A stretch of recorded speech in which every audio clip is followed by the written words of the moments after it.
Recording. Yeah.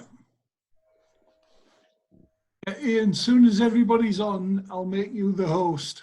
Okay. I've got a quiz or two from Mick the Bulgarian if we fall short of stuff to do. Right. I must admit, I find most of Mick's quizzes really difficult. Yes. I mean, I know some of the answers fairly comfortably, but some of them are that obscure that I haven't got a clue. Yeah, well, Where does he get them from? I'm not entirely sure, Paul.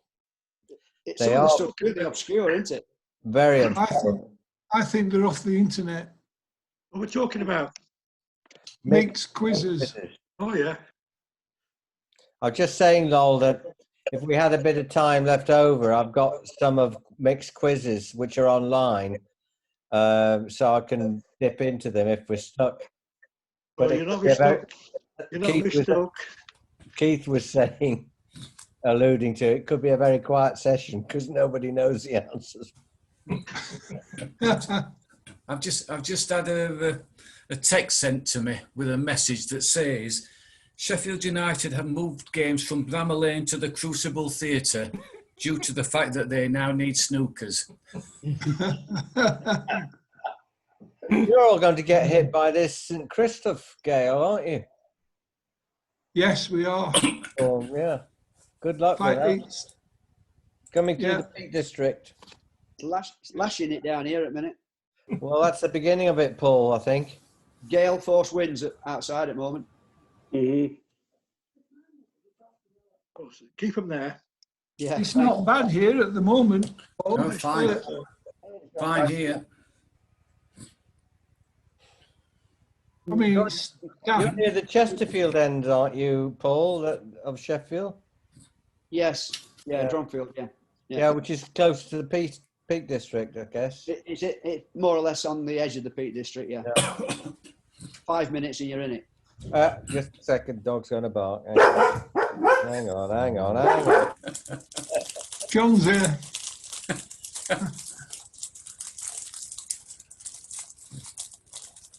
So, John's on his way in.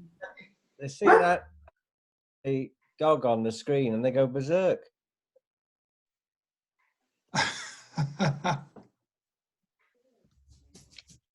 Right, we're ready. There's just John to come in, and I've admitted him. Here we go. He needs admitting. A&E. Committing. John and Ron. John and Ron. John and Ron. John and Ron. John and Ron.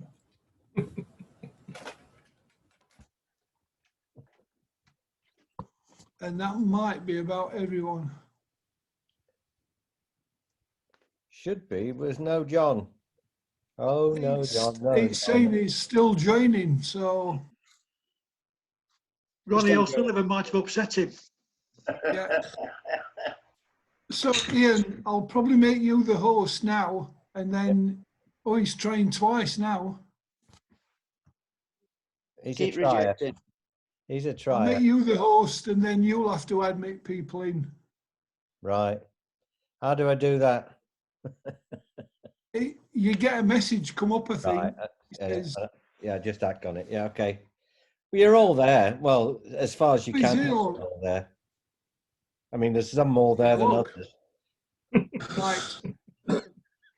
So, right, Ian's now the host. Right, Lol, get on with it.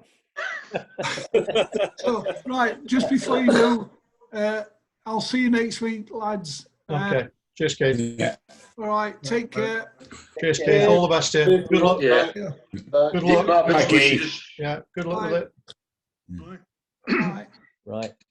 This is where, when he goes, the whole thing falls over. You're in charge, Ian. You're to blame.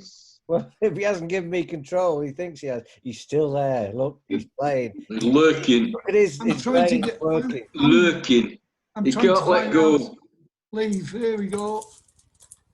after all these months, he doesn't know what he's doing. He's gone. Noel, your floor Okay. is yours. I will continue with cricket then. Ladies cricket, and New Zealand captain Sophie What about- Devine. excuse me, sorry, Lal. Have we finished the fact that India won? I haven't come to that yet. That's later on, Keith, Chris. All right. That's a You're being chronological, Chris. strange Okay. behaviour. Well, it's Date order. This is the minor one, this one. Yeah. Are we interested in ladies cricket? No. Yes, we are. Get Chris, on we with are. it. Taking the effort to find out. As Brucey Yeah. would say, I'm in charge. Get on with it. New Zealand captain Sophie Devine hit the fastest century in women's 2020 history in a domestic match for Wellington Blaze. She reached her 100 off only 36 balls, beating the record held by Deandra Dottin, who made a 38-ball century for West Indies in 2010. 31-year-old Devine hits 9 sixes and 9 fours in her unbeaten 108 off 38 balls. Wellington, chasing 129 to win, got to their target in 8.4 overs to thrash Otago Sparks by 10 wickets in Dunedin. Right. That's Now, in yesterday- Sheffield, isn't it, Dunedin? Yeah, it's funny that they were playing down there. Now, yesterday, England wrapped up a 7-wicket victory over Sri Lanka in the first test of a 2-match series in Galle. In their first innings, Sri Lanka were all out for 135, and that's the lowest total ever made by any team at this ground. In England's first innings, Joe Root and David Bairstow put on 114 for the 3rd wicket, which was a record partnership for any wicket on this ground by England. I doubt it was David. Record. Pardon? I doubt it was. No, I don't think it was David. Oh, sorry. Johnny Bairstow, yeah. Jonathan. Just testing that you're still awake. That's okay. Thank you. Put on 114 for the 3rd wicket, which was a record partnership for any wicket on this ground by England. This There you record go. was then broken by Root and Dan Lawrence, who put on 173 for the 4th wicket. Root went on to make 228 before he was caught out in the deep. For England, it was the first time they had won 4 consecutive away test matches since 1957. And in No. that first yes? That first innings, was there an English collapse after Root, or were they just trying to hoist? Yes. Collapse, yeah. See, I think we After were Joe- lucky to win that game because Sri Lankans played badly in their first innings. Had they not done so, we'd have been up against it, I think. Well, Don Best got 5 for 30, and it was a That's comedy of cricket. errors that got his wickets. Yeah, That's cricket.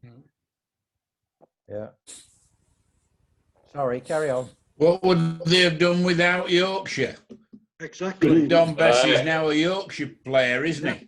Yes, he is from this season. But he is from Somerset, so you can't have complete.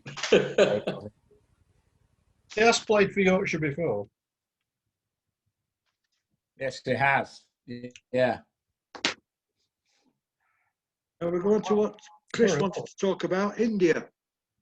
They've pulled off an astonishing run chase to inflict Australia's first defeat at the Gabba since 1988 to win the 4th test by 3 wickets and take the series 2-1.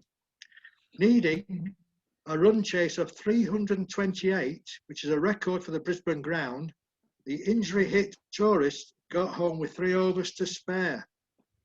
India keep the Border Gavaskar Trophy they won in Australia 2 years ago. And this after they were bowled out for 36 in the first test match. The previous highest winning run chase at the Gabba was way back in 1951 when Australia scored 236. The defeat also ends an unbeaten run of 31 consecutive test matches, unbeaten at the venue by the Australians. Any comments, Chris? Did you listen to it this morning? Shows you the value of the draw in the previous game. If they don't draw that game, you probably go on to lose the series. So, you know, lesson to be learned, Australia. Don't take the Michael out of your opponents. Treat them with respect. Yep, got what they deserve. And they got. Yeah, well, I agree with you. They got what they deserve. It's an astonishing win when you think how many players are unavailable to the Indian team. Yeah, it was almost a reserve side, Chris. Yeah. Yes, it was. It was wrong. Lol, True. can you use your contacts at Sky to get Chris to give a review for them? Because I think he's making some very profound comments here that should Sorry. be. See what I can do. I didn't mean to be Australian profound. I was trying to be unbiased. I'm sorry. I was not trying to be profound.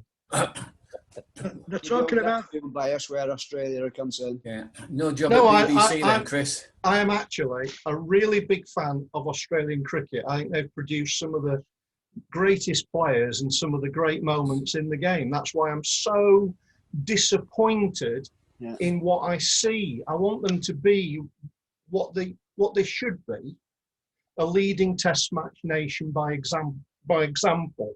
So I am annoyed with them because I admire them. I think it's the modern game, Chris. You know, it's all this IPL and all the rest of it, the money at the end of it. Yeah, They just can't help themselves. No, they're grateful. I mean, they did a 147-page report on the sandpaper gate thing. Yeah. And mentioned sandpaper only once. We're trying to find out what they'd done wrong. Yeah. And they still insist that only 3 people knew about it. That's completely impossible. That is an insult to everyone's intelligence that listens to what they're saying, because you only alter the ball to the instructions of the bowlers. Yeah. And yet none of the bowlers were called to task. And never even realised that the ball was suddenly very different.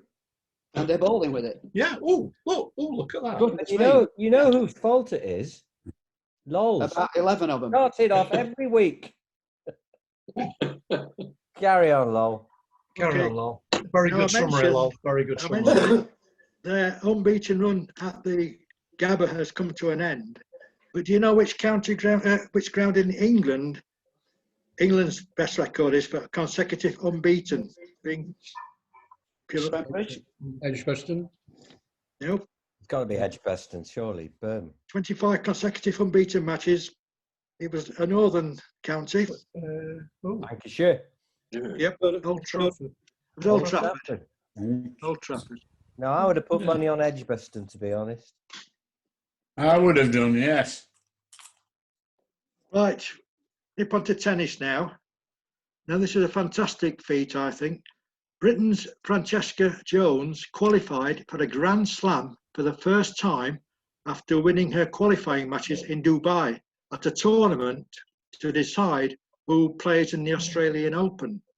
What makes this remarkable is that the 20-year-old was born with a genetic condition which resulted in the fact she only had 3 fingers and a thumb on each hand, as well as missing a few toes. She has proved the so-called experts wrong, who said she would never be able to play tennis to a high standard. Now, Andy Murray, I've not heard anything since. His participation at the Australian Open is in doubt after he tested positive for coronavirus. He was set to fly out to Melbourne on a chartered flight at the end of last week, but now finds himself in quarantine and isolating at his London home. Murray is said to be in good health, remains hopeful he will be allowed to travel safely at a later date and compete. Anybody heard anything since? The virus rejected him. Yeah. Apparently, he's flying in Djokovic's suitcase. Hasn't Djokovic come out and said that he wants a better hotel with a private tennis court? Yeah. No, they want private homes. They want to be able to stay in people's private homes which have a tennis court. I'm sorry. Right. Okay. Sorry, that's how, as I understand it, Chris. That's Okay. what, Okay. Well, What a plonker. the ego comes back. I mean, wow. I mean, people are dying. Wow. Yeah. Wow. But isn't that sport generally, Chris? Oh, not just sport, actually. I found it in the Air Force with aircrew. There's a lot of arrogance. They have to be if they're going to put their little pink bodies where they do not be, you know. I'm sure you're right. I'm sure you're right. It was same a couple of weeks ago now with the Burnley manager when the vaccines came out. The Burnley manager was saying Premier League footballers should be first to be vaccinated. Absolutely arrogance beyond compare, isn't it? Yeah, but they are special needs, aren't they? Oh, well, that's true. That's a different topic, John. But I agree with you, and I agree with John's favourite manager, Steve Bruce. I think it's immoral to be playing. Yeah. Yeah. It's good to see United adhering to the non-over celebratory protocols. I think, that we're keeping to that one very, very well. So because they're out of practice. Yeah, what they've said, Chris, is that one United celebration equals 10 of another club. Well, yeah, very nearly. What do you reckon to all this hugging and? I mean, I've disliked it for decades anyway. Why do you think they can't resist hugging and kissing each other? John, Wasting a bit of time. John, what amuses me is before they hug and kiss, which I think is girlish, is the one who scores the goal goes away and does his ritual, sliding on his knees and throwing his arms at the crowd, and there's nobody there. And they've been playing for the last 3 months, not realising there's nobody in the bloody ground. Does anybody watch ITV4, the Big Match Revisited? Yep, occasionally. Because that is a real eye opener, because I find the game so refreshing to watch how they played, but in terms of the celebration, it's just a pat on the back as they're on the way back to halfway line. Ruffle Jimmy Greaves' hair or something like that. That's it. Yeah. So it can be done. It's the way we did it in rugger. We're very, very a firm handshake, and that's all you need, chaps. Yeah. Carry on. They're making a big fuss about that people shouldn't be doing all this celebrating and getting close to each other. Just prior to the goal being scored, in nearly every occasion, they've probably gone up for a corner where they were 2 inches away from the head of the other guy, and they've been absolutely surrounded by players who were no more than sort of a yard away from them anyway. You're obviously talking about not United. Because we don't get anywhere near anyone at a corner. Yeah, but they're all gripping each other in area anyway, aren't they? They're all pulling each other's shirts in area or grabbing hold of their arms and hugging each other in the area, ready for a corner. They're observing the distance, United defenders. United are doing all the right things. It's the other team that are doing the wrong things. It's not just corners, Paul, but I agree with you. I mean, when I'm walking the dogs, I avoid the cyclists and the runners. They don't realise they're panting so hard, they're projecting. No, we're not.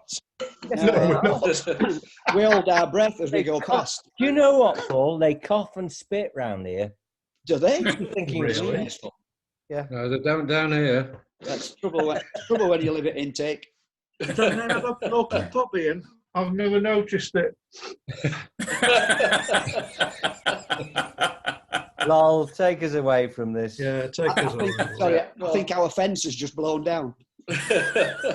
Well, why do footballers spit when they go onto the pitch for the first time? They've not done anything. They spit. Why? They're in the throats, aren't they? It's because it's dirty leagues. It's because it's what, Paul? Dirty leagues, you have to spit first. That's true. I'll accept that.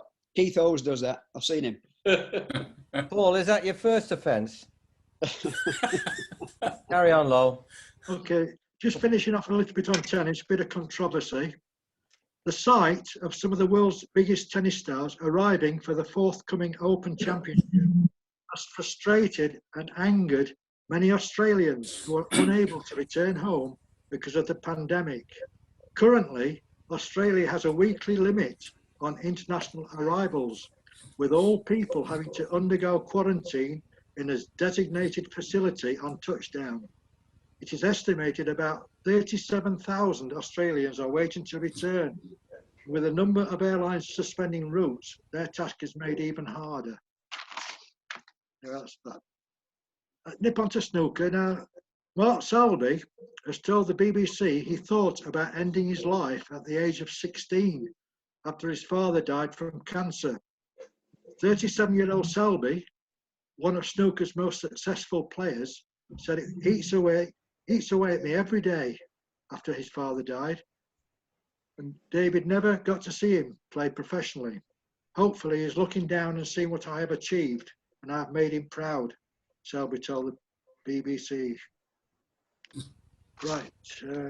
It's staggering, isn't it, how many top sportsmen they're under a lot of stress, aren't they? Demons, they've got demons. Yeah. Not in Sheffield United or Wednesday, but most others. Now going back to the snooker. Yeah, but you said top sportsman, Ian. No need for that, Ron. Carry on, lol. Keeping on with the snooker, there was some great snooker played at the Masters tournament in Milton Keynes. In the semi-finals, Scotland's John Higgins defeated David Gilbert 6-4, while Chinese debutant 20-year-old Yan Bingtao recovered to stun defending champion Stuart Bingham 6-5 in the final at his first attempt. In a tremendous final, Yan beat Higgins, who was looking for a third win in this event, but he beat him 10-8 to become the youngest champion since a 19-year-old Ronnie O'Sullivan 26 years ago. For Yan, who lives in Sheffield and practices at Vic's Snooker Academy on Burleymore Road, it was a first major title, adding to the Riga Open ranking event that he won last season. His prize for winning was £250,000 and the Paul Hunter Trophy. Anybody watch the snooker? Yeah. Yeah, he was brilliant, that Chinese lad. When he was 67 really down, good. 67 on the table, and he went to a black ball. Yeah. Fantastic clearance. Yeah. I'm afraid I'll tell you what, though. I'll tell you what. He's going to look a sight when he's 60 because he certainly looks a lot older than 20. Yeah. He does, doesn't he? I thought you'd have learned a bit of English, wouldn't you, as well, while he's here? Yeah. Well, like Bielsa has done. Well, he can't understand people in Leeds. Well, they don't speak English in Leeds, so I suppose that's his problem, yeah. That's his problem. He's just passing through. Lol, we're digging a hole again. Carry on, mate. Now we're going to athletics. Now, Olympic medalist Niall Wilson has announced his retirement from gymnastics. The 24-year-old from Leeds created history at Rio in 2016 when he became the first Briton to claim an Olympic medal on the horizontal bar, winning bronze. He also has European, World and Commonwealth honours to his name. On Instagram, he wrote, "Today, I hung up my handguards and retired from the professional sport of gymnastics. The reason for this decision is that he has been troubled by a neck injury he suffered shortly after winning 3 golds at the Commonwealth Games in 2018. Hoping to be fit for this year's Tokyo Olympics, Wilson said the risks to his health outweighed his rewards of winning, and to carry on could end him for life in a wheelchair." Shame. I was horizontal on the bar once, but I never got a medal. We're not going there, Ian. Well, I wouldn't. Lousy beer.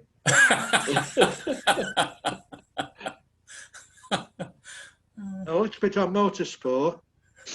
The French motorcycle rider Pierre Sherpin has died 5 days after crashing during the 7th stage of the Dakar Rally. 52-year-old Sherpin, who was taking part in his 4th Dakar Rally, had neurosurgery in Saudi Arabia after the crash, and he was put into a medically induced coma in hospital. During his transfer by medical plane from Jeddah to France, Pierre Sherpin died from the injuries caused by his fall. Anybody watch Motorsport at all of that I'm sort? just intrigued why you suddenly pronounced it correctly at the end. I'm just testing you again.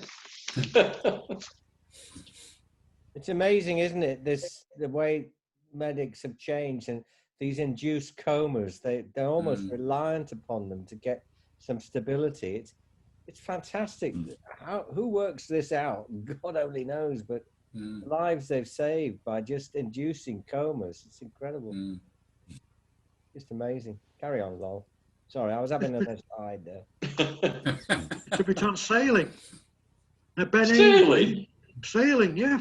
Whatever floats your boat. Come on, John, do it as Rod Stewart. Ben Ainsley No, I can't hailed stand him.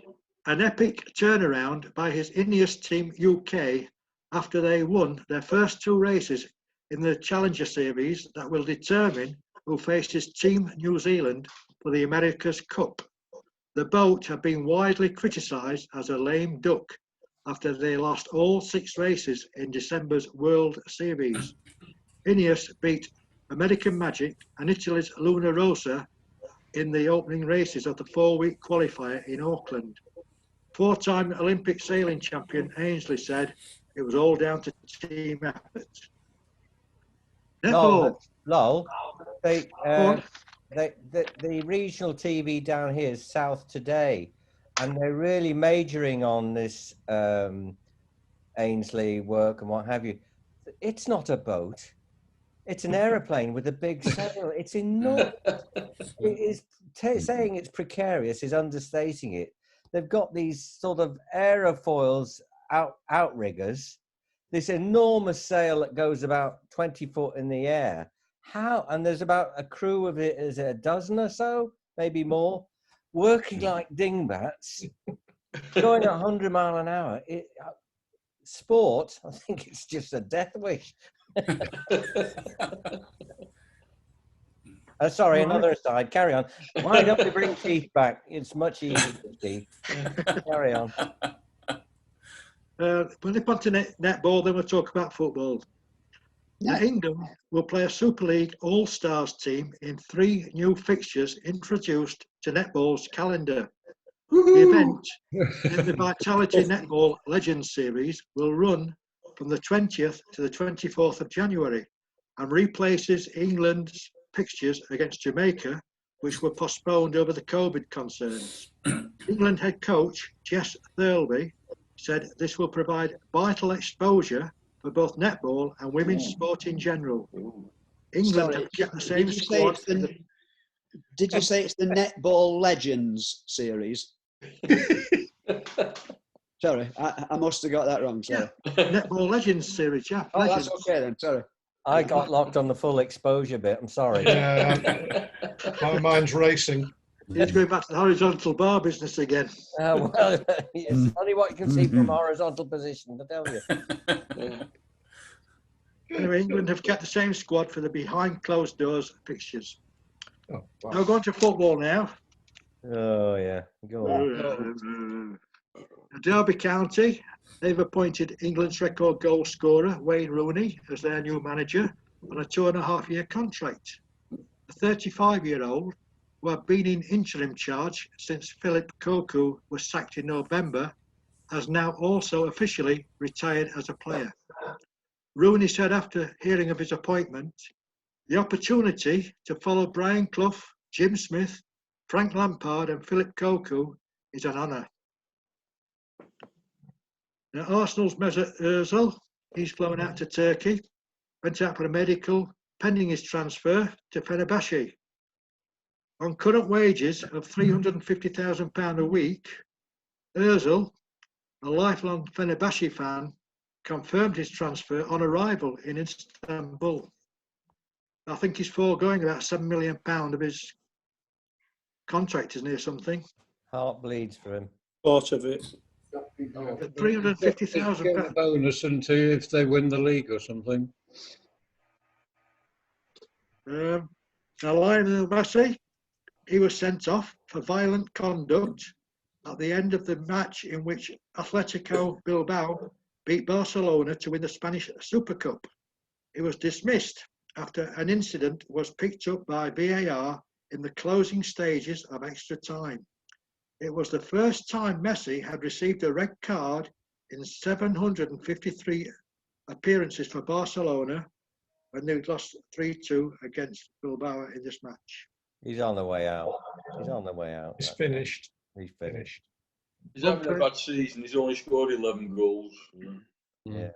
One He for can Ian. finish for us anytime he wants. One for Ian. A disappointing Lancashire derby ended 0-0 between Liverpool and Manchester United. Before this match, Liverpool had scored in 42 consecutive home games and are now unbeaten at Anfield after 68 matches. So it's some record that for a disappointing game. They're playing with 8 men. The 3 at the front are just, they're burnt out. I think they're finished.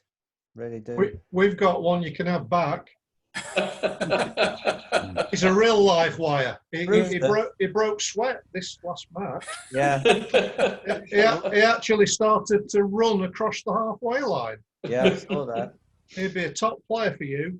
Please come back for him. Give him a good talking to and just sit him down and calm him down. He'll be all right. Okay, all right. I'll do my best. Can't have that sort of thing. People using their own initiative. Go to local football now. Oh, And COVID in the Wednesday camp led to their training ground being shut down last week and 2 Which league games position is being he postponed. playing? Which position's COVID playing? I didn't know he transferred. Explains everything. Carry on.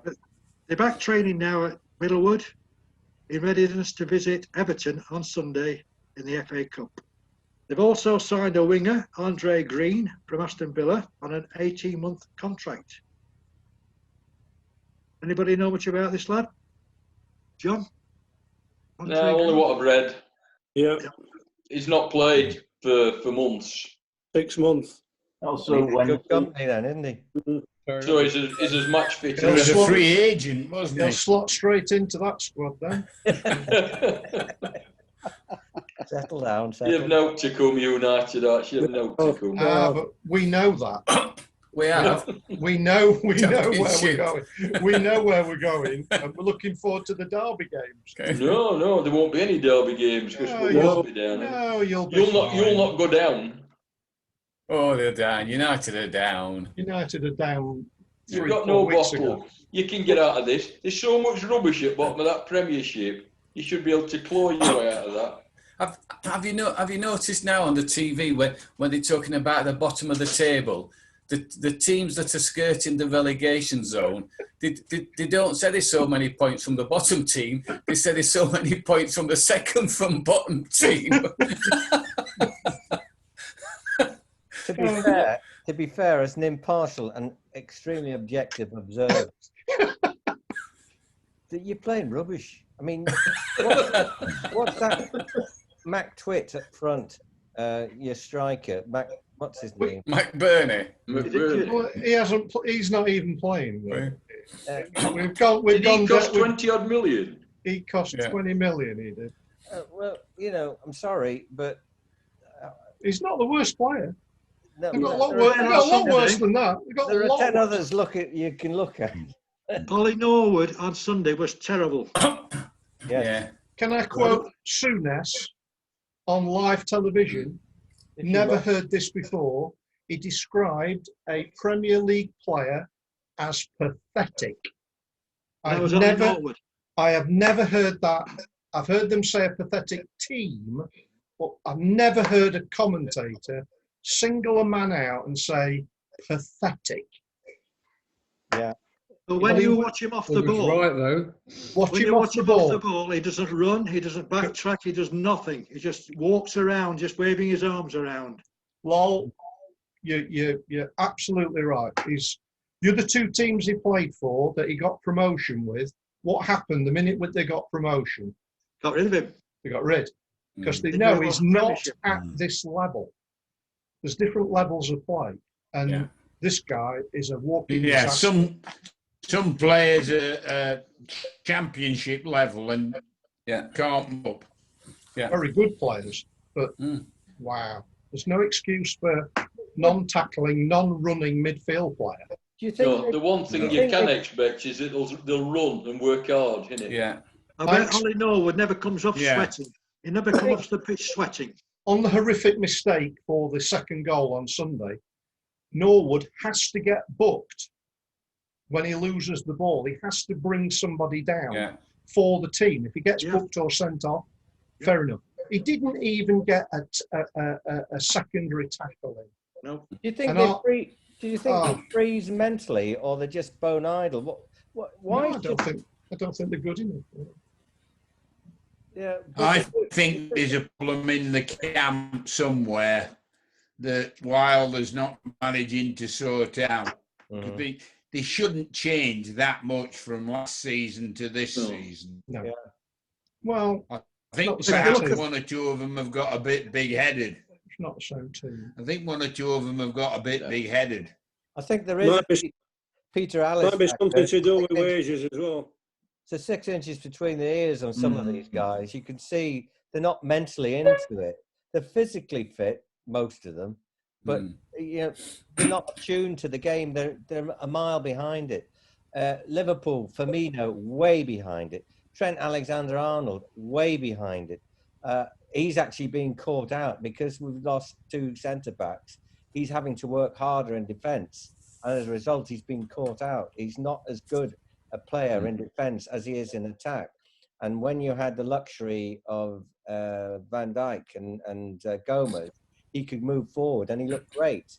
And I think you get a lot of that in the team, that when it's not working well for the team, your individual game just plummets psychologically. And I think some of the Sheffield United players look lost on the pitch. Well, the goalkeeper, don't know it's just not with it, is he, half the time? Yeah. There's an FA Cup game coming up, lol, on Saturday, is it? Yeah. And what they've got to do, they've got to say, right, well, the keeper's got to have a rest, and let's hope to God that the reserve keeper then can keep his place with a half-decent performance. And they've got to get rid of 1 or 2 others. And they've got to make some changes. I'd rather see us lose with Jackie Elka throwing everything at it at centre-half, or Billy Sharp running and running on lost causes. I think we'll accept that, but we won't accept lack of effort and lack of application. A non-playing chairman would disagree with this, but I think you're right. You've got to bring some of your more experienced players in to get some stability and say, right, we're in for survival, not to play good football, not to win, to survive, to get through to next year, you know. I mean, last season, you could never accuse any United player of not running, of not trying, of not giving 100%. I mean, that's what they were about. No little skill as well last season. Yes. But they were a team and they all worked for each other and they worked hard, and it's totally different. I mean, to me, it's a bit of a relief because I've spent a year having to be totally unbiased, and I acknowledge that United were a very good team with a very good manager. And now I'm back to, I hate United, you know, they're rubbish. At least it brought some normality into my life. Thank you. I just hope the derby games are for all next week. Before we all fall out, we've got less than a minute, unless we upgrade at the tune of 50 quid to Keith's account. But we've got about 30 seconds left. Can I just throw in 2 words? Sam Allardyce. I hate the guy, but look what he's doing. Look what he's doing. Yes. Are you done, Lol? Yeah. Well, I'm going to call it. Great effort, Lol, through all those interruptions. Sad effort. Well, I hope you all get your jabs. I hope you don't get blown away or flooded out, what have you. And we'll see you next week. All right. Yeah. All the best. Captain. Everybody. Captain. Bye-bye. Great.